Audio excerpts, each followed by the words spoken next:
Dabo Swinney's success has been remarkable considering where the program was. Not that you certainly gave us a brief overview of what Clemson football has been since the late 70s. And I think a lot of people on the national landscape underestimate or undervalue what the program was prior to Dabo Swinney. Throughout much of that time was a top 15 program in the country and producing those kind of statistics all time. Dabo Swinney, of course, comes in as a complete unknown as a wide receivers coach, and look at what he's done. So he has raised the bar to a point where it's difficult for him to keep up with it.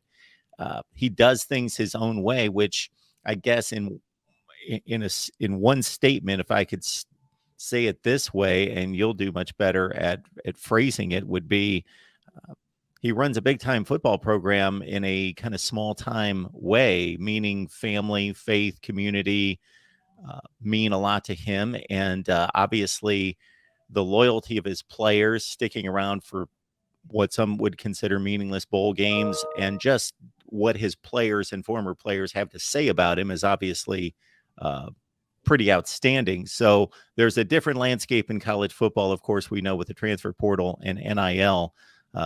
You know, based on what you've heard out of Dabo Swinney and how well you know him, just your thoughts about his willingness to adjust, or if he needs to adjust in this changing landscape. Yeah, that's a great debate amongst Clemson fans. But Dabo is he's not old, but he's old school, and he goes back to when he was a player and a coach at Alabama. So he's been around big time successful programs, and I think the most important thing to him in having a successful program he's in it for the long term, and you can't doubt his success in that. In the first 15 years of his tenure, he's the winningest active coach in college football at 81%. Yes, even more so than Nick Saban. So you can't disagree with the way he's done it. But you're right, we're in the transfer culture is out there, and a lot of the teams that have beaten Clemson in the last couple of years have done so with transfer. In fact, each of Clemson's last 3 losses in bowl games have been to quarterbacks who were transfers from other schools. And there have been some other running backs at other schools that have had great games against Clemson. But Dabo's going to do it the way he feels is the best way to do it, and that is by developing the guys that he has recruited and brought into the program. And you can't really disagree with his success.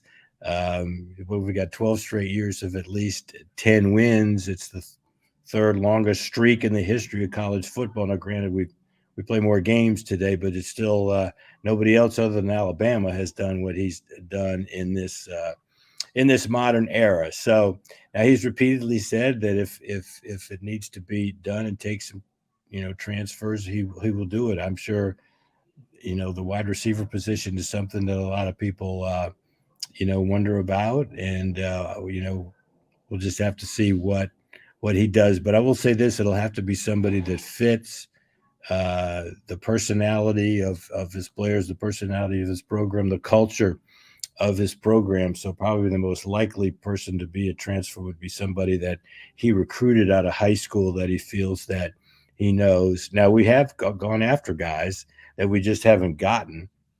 And there was an offensive lineman who ended up going to Michigan this year, and there were some other players. So, but we'll just have to see.